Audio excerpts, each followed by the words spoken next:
তো প্রথম যে ঘটনা সেটা হচ্ছে এই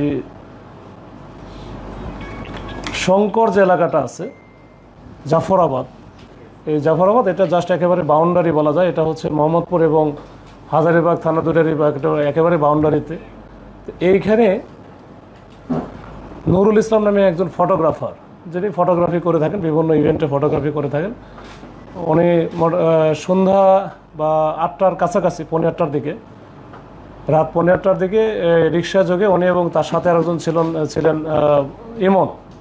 যখনই ওই মোটামুটি ওখানে জাফরাবাদের ওখানে পৌঁছে যায়, তখনই কয়েকজন বেশ কিছু ছেলেপেলে যারা কিশোর বা ইয়াং বয়সের ছেলেপেলে, তারা তার পথ রোধ করে বা রিক্সা আটকায় দিয়ে তার কাছে যে ক্যামেরাগুলো ছিনতাই করার চেষ্টা করে, মানে নেওয়ার চেষ্টা করে, তখনই ইমন পালায় গেল, চলে যেতে পারলো।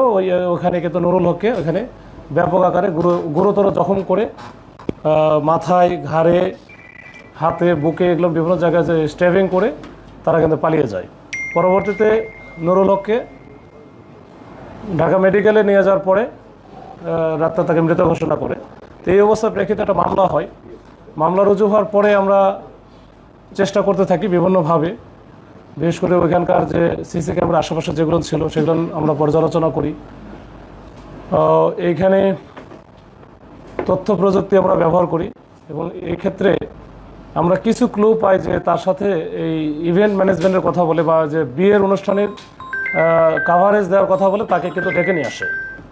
এই যে যারা তার সাথে যোগাযোগ করছিল, এই বিষয়গুলো আমরা টোটাল বিষয়গুলো আমরা অ্যানালাইসিস করে আমরা একটা টিম কিন্তু মাঠে নামি। মাঠে নামার পরে আমরা একের পর এক বিশেষ করে ময়মনসিংহের যে ধুবাউড়া বা হালুয়াঘাট, ওইখানে 2-3টা থানা এবং এদিকে ঢাকা জেলা আশুলিয়া থানা কিছু এলাকায় অভিযান পরিচালনা করে আমরা মোটামুটি এখন পর্যন্ত 10 জনকে ধরেছি। এই 10 জনই আমরা মোটামুটি জেনেছি এই 10 জনই এই ঘটনার সাথে সম্পৃক্ত ছিল, সরাসরি সম্পৃক্ত ছিল। এই 10 জনের বয়সই মোটামুটি বলা যায় 18 থেকে 20 বা 21 বছর বয়স, মানে একেবারে ইয়াং বয়সের। এবং এর নেতৃত্বে ছিলেন হচ্ছে নাইম। এই গ্রুপটা মূলত টিকটকার গ্রুপ।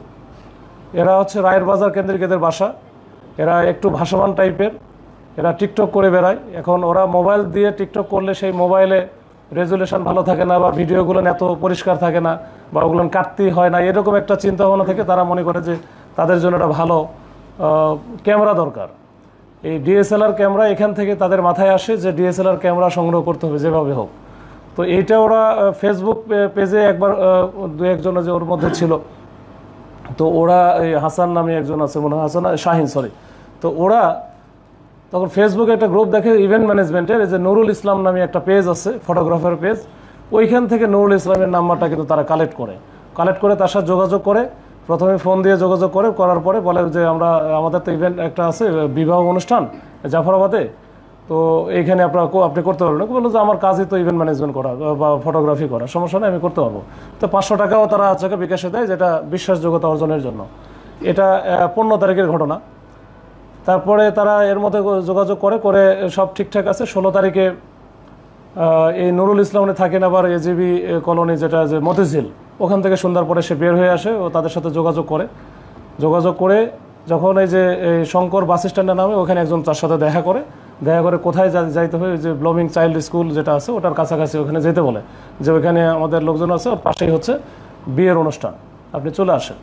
তখন কিন্তু ইমনকে সাথে নিয়ে এসে যায় এবং পূর্ব প্ল্যান বা পরিকল্পনা অনুযায়ী কিন্তু যে নাইম সহ তার যে সাথে 8-10 জন ছিল সবাই কিন্তু যে তার কাছ থেকে প্রথমে নেওয়ার চেষ্টা করে। যখন হয়তো বা সে দিতে চায় না, এর মধ্যে ইমন তো চলে গেছে, তখনই কিন্তু তাকে যে একের পর এক উপর্যুপরি ছুরিকাঘাত করা হয় এবং ছুরিকাঘাত করার পরে কিন্তু সে ওইখানে একেবারে গুরুতর আহত হয়। এখানে আশেপাশের লোকজন যখন চলে আসে তখন এরা দৌড়ে পালায় যায় বিভিন্ন দিকে।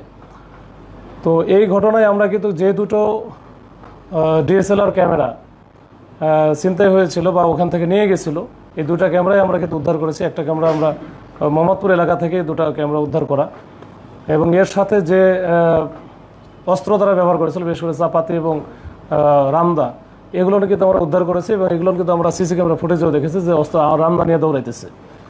তো এইটার একটা মোটামুটি ফুল ফ্লেজ একটা রহস্য উদ্ঘাটন এবং মানে সবাইকে ধরা এটার বাইরে আর কোনো আপাতত আমাদের কাছে মনে হয়েছে আর কোনো কিছু নাই, এবং এটা একেবারে পুরো একটা প্যাকেজ। তো এই ঘটনার মাধ্যমে আমরা মোটামুটি একটা দুর্ধর্ষ বা চাঞ্চল্যকর যে একটা মার্ডার হলো, একটা ইভেন্ট ম্যানেজমেন্ট বা যে ফটোগ্রাফি করে তার, এইটা আমরা উদ্ঘাটন করতে সক্ষম হয়েছি। দ্বিতীয় ঘটনা হচ্ছে আমাদের ওই একই দিনই একই সময় কাছাকাছি, ওইটা ছিল প্রায় 8টার কাছাকাছি, এটাও কিন্তু 7:52 বা 55 দিকে ঘটনা। সেটা হচ্ছে জিগাতলায়, একেবারে জিগাতলা বাস স্ট্যান্ডের পাশেই একটা গলির ভিতরে। এখানেও ইয়াং বয়সের ছেলেপেলেই বেশি, ওই যে মোটামুটি 18 থেকে 25 বা 26-এর মধ্যেই। তো এইটা যেটা আপনারা জানেন যে সামিউর রহমান আলভি, সে হচ্ছে ওই যে ডক্টর মালিকা বিশ্ববিদ্যালয় কলেজের অনার্সে স্টুডেন্ট ছিল। এইটাও অনেকটা ইগো প্রবলেমের কারণে, এটা আমরা যতটুকু জেনেছি যে ধানমন্ডি লেকপার এলাকায় ওইখানে যে বাগানবাড়ি নামক একটা জায়গা আছে, তো ওইখানে সন্ধ্যার পরে সাধারণত এরা ইয়াং ছেলেবেলে আড্ডা টাড্ডা দেয়, ওখানে বিড়ি সিগারেট খায়। তো এইখানে দুইটা গ্রুপ আছে, একটা হচ্ছে যে আলভির নেতৃত্বে বা আলভির সহ আশরাফ, এবং ওইখানে দৃশ্য নামে একটা ছেলে আছে, বা জাকারিয়া আর একজন আছে, 3-4 জন। এরা মোটামুটি ওইখানে এরা একটু সিনিয়র গ্রুপ, মোটামুটি 25, 26, 27, 28 এরকম বয়সের হবে। তো ওইখানে একই সময়ে আবার দেখা গেল যে একটু জুনিয়র গ্রুপ যারা আছে 18-20 বছর বয়সে, ওই এলাকায় থাকে এই হাসানের নেতৃত্বে। তো এই গ্রুপটাও হচ্ছে ওইখানে গিয়ে হয়তো বা সিগারেট খাবে বা অন্য কিছুও খাইতে পারে, যায় না, এটা মাদকের অনেক বিষয় আছে আমি শুনছি। তো এইটা নিয়ে ওদের বসাকে কেন্দ্র করে কিন্তু 15 তারিখে ওদের মধ্যে ঝামেলা হয়, 15 তারিখে সন্ধ্যায়। এই 15 তারিখে সন্ধ্যায় ওদের মধ্যে ঝামেলা হলো, যে এই ঝামেলাকে কেন্দ্র করে এই যে ভিকটিম আলভির সাথে যে ছিল আশরাফ আর দৃশ্য, এরা কিন্তু ওই যে এই ঘটনার যে আসামি পক্ষের মূল আসামি যে হাসান, যাকে আমরা এখনো ধরতে পারি নাই, হাসানকে চরথাপ্পড় মারে। হাসান সহ হাসানের আগুন ছিল যে তোরা জুনিয়র ছেলেবেলে তোরা এখানে কী করছ। তো ওখানে হাসান এবং ওর সাথে যারা ছিল এদের অনেক বড় গ্রুপ, এদের হচ্ছে ইগোতে লাগছে যে আমরা জুনিয়র ছেলেবেলে বলে আমাদের মারবে বা চরথাপ্পড় দেবে, এই নিয়ে এদের একটা ইগো কাজ করছে। এবং এরা ভিতরে ভিতরে এটা বড় একটা প্ল্যান করে বা একটু শিক্ষা দেওয়ার জন্য, যে ওই আলভি এবং আশরাফকে এবং দৃশ্যকে শিক্ষা দেওয়ার জন্য এরা মোটামুটি একটা অর্গানাইজ হইতে থাকে।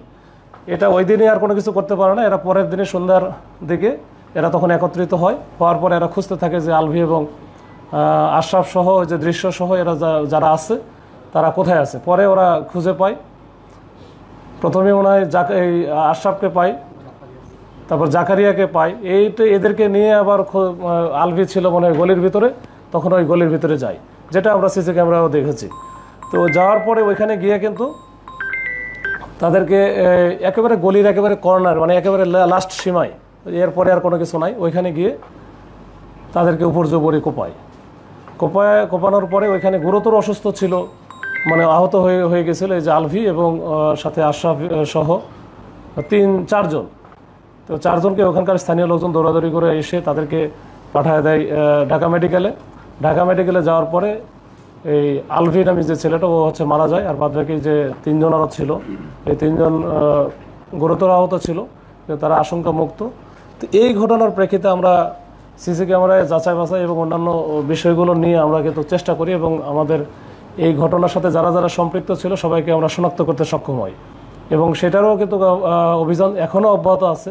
আমরা এখন পর্যন্ত 4 জনকে ধরতে পেরেছি, এর মধ্যে রায়হান হচ্ছে অন্যতম, রায়হান আছে, মুন্না আছে, তারপরে সুমিত পাল আছে। তো এদেরকে আমরা ধরেছি, এদের কাছ থেকে টোটাল জিনিসটা আমরা পেয়েছি। এখন এদের বাইরে আরও 7-8 জন আছে বা আরও বেশিও থাকতে পারে, তো তাদের ধরার অভিযান অব্যাহত আছে। এই হচ্ছে 2টা একেবারে কিশোর বয়সের বা ইয়াং বয়সের 2টা ছেলে, এবং যারা এই ঘটনাগুলোর সাথে জড়িত তারাও কিন্তু ইয়াং বয়সের, এবং এটা বলা যায় যে নিজেদের যে একটা গ্রুপ তৈরি করা টেন্ডেন্সি এখান থেকে, এবং এই যে আর একটা তো টিকটকের একটা বিষয় আছে, টিকটক বা সোশ্যাল মিডিয়াতে যে আধিপত্য বিস্তার করার জন্য যে চিন্তাভাবনা, তো এইখান থেকে 2টা অকাল প্রাণ কিন্তু ঝরে গেছে। তো এইটা নিয়ে আমরা কাজ করেছি, আমরা 2টা রহস্য উদ্ঘাটন করেছি, আসামি ধরেছি, অন্যান্য আলামত উদ্ধার করার চেষ্টা করেছি। এখন জিগাতলার যেটা আছে এটা আমরা মোটামুটি একটা আরও কিছু আসামি বাকি আছে, আমরা ইনশাল্লাহ সবাইকে ধরে ফেলবো, ধরে আমরা তাদেরকে বিচারের মুখোমুখি করবো ইনশাল্লাহ।